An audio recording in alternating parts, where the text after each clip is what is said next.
Lightning is the thunderstorm's worst killer. The average annual death toll from lightning is greater than for tornadoes or hurricanes. The Weather Channel's Charlie Welsh explains why.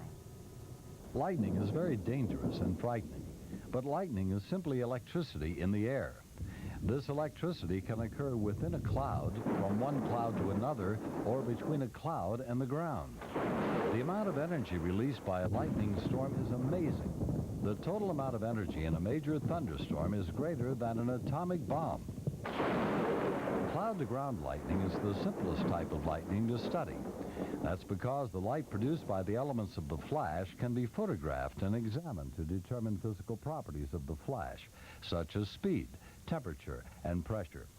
At any given moment, there are at least 1,800 storms producing 100 bolts of lightning throughout the world.